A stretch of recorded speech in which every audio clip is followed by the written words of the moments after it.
Hi there, this is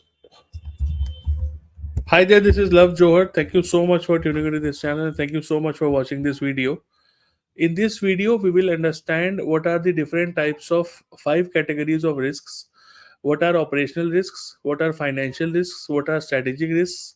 What are regulatory risks? And what are reputational risks? Very important video for you out there if you are trying to crack any interview regarding risk management, risk manager, compliance manager. This video is very important. Please watch carefully. And as always, if you have any comments, please ask in the comments section.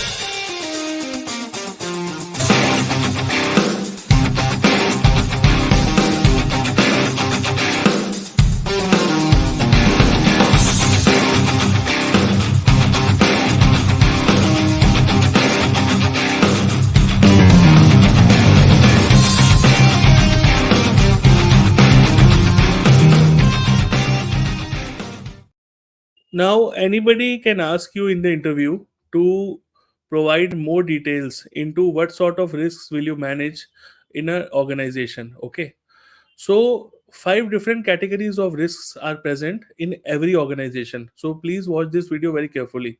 Okay, this is a unique kind of video and this is unique information which I am providing here, which will be very helpful for you. Okay, so what are the potential risks across various domains in an organization is as essential for effective risk management within any organization, as I already mentioned.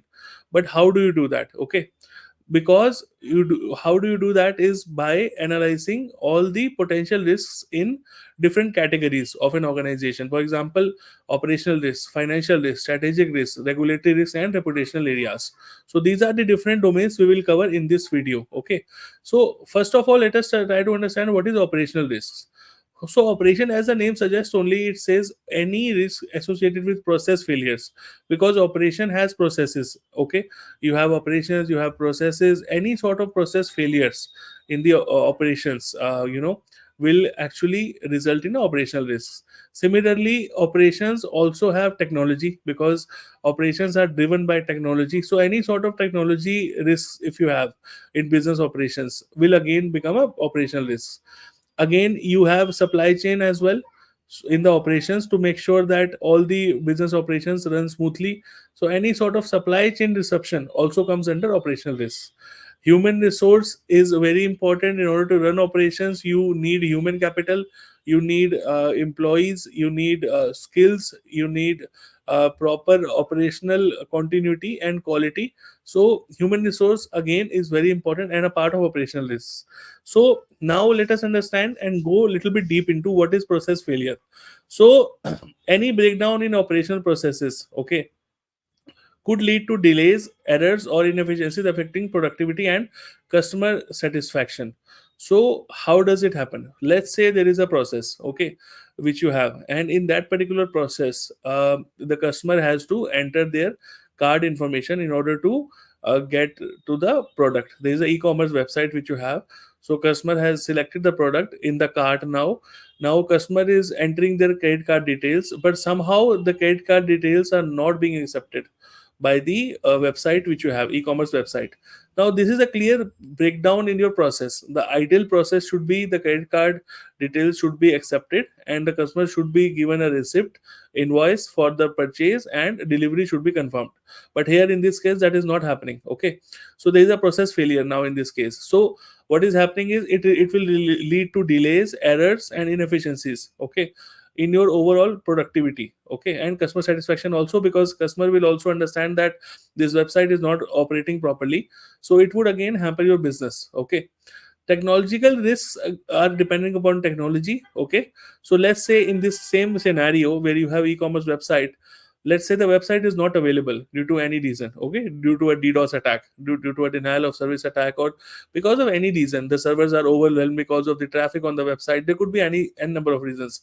So if the website is not available due to any reason, the servers are down, then it becomes a technological risk, because again, you either have system failure, either you have cybersecurity breaches, or you have data losses because of which it is happening. Okay, so you have to make sure you mitigate these risks. That's why understanding them is very important. If you do not understand them, you cannot mitigate them. Okay, so then you have supply chain disruption. So now let's say customer has booked the order, okay, but now when the customer has placed the order, the delivery is not confirmed because the customer location is such that the supply chain vendors are not available to supply in that particular geopolitical area.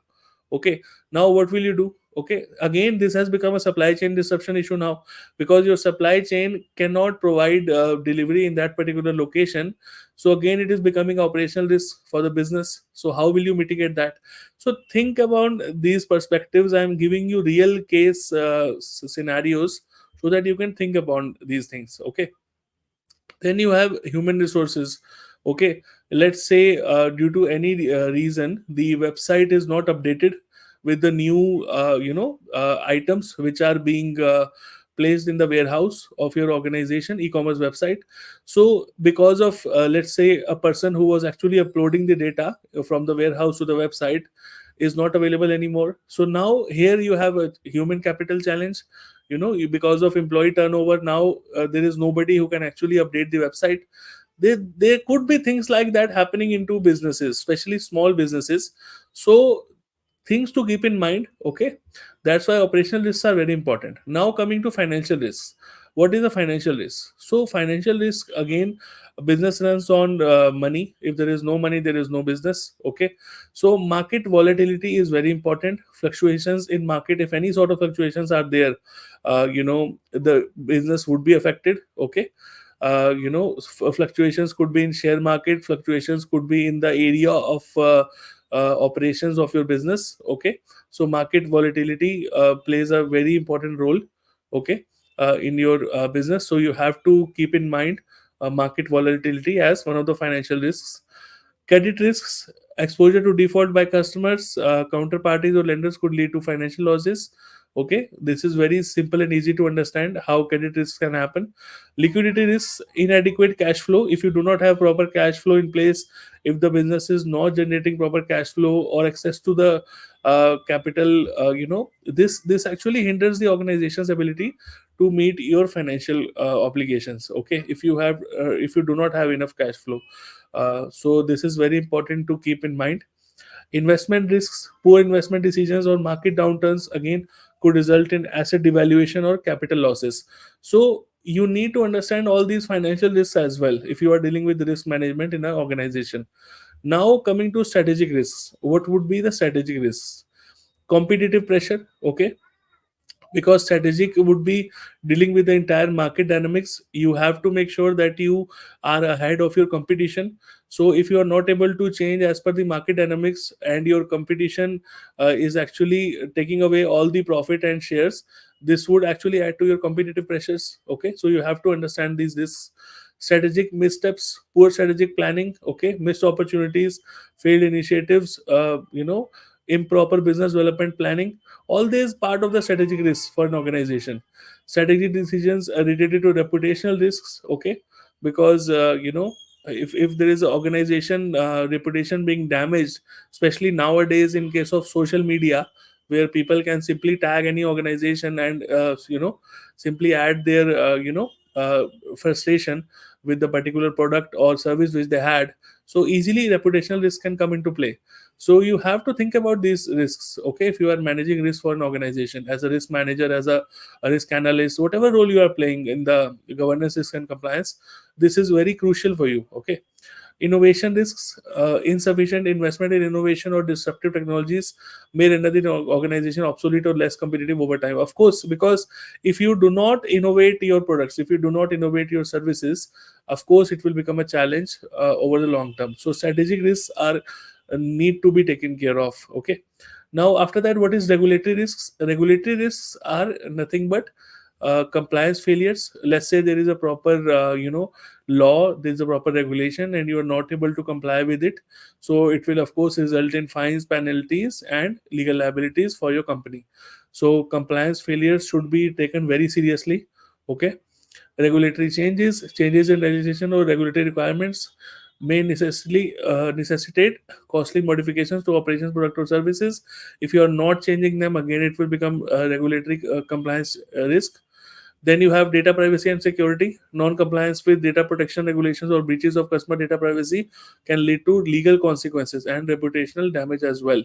If the customer data is not protected, is not kept private, and if it is personal data that you are dealing with, so you are in a great risk of data privacy and security. So you have to take into consideration about this regulatory risk as well. Last but not the least is reputational risks.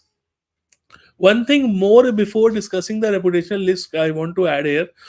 This is very important. What I am now about to say is all these risks somehow tie up. Okay, I will show you how. So let's say there is a reputational risk. Okay, there is a brand damage. Because of that, it will directly impact your financial risk. The company market volatility will go down. It will also impact your strategic risk because somehow you have not considered proactively the reputational risks that might occur. So all these are somehow related with each other. And if the situation is of a data breach, then you are into regulatory risk because of any data breach situation in your company. Then again your financial risk is impacted, then again your strategic risk is impacted, and because of data breach your operational risk is also impacted, and reputation also will go down if there is a data breach. So all of these risks somehow are related to each other as well. If you try to understand from a different perspective, it will give you a great insight onto what I am trying to say here. And you should treat all these risks very importantly and carefully for any organization that you are managing the risk for. Okay, so reputational risk is public relations crisis, negative publicity, scandals, social media, as I already mentioned. Okay, can tarnish the organization's image and erode customer confidence very easily nowadays. Okay, it was not easy before, it is easy now for anybody. If they are not happy with the services, if they are not happy with the products, they can easily come to social media and raise their voice. Okay, so you have to be careful about that. You have to be ready. If something of that sort happens, how will you deal with that situation? How will you make sure public relations crisis is dealt properly? Okay, then you come to brand damage.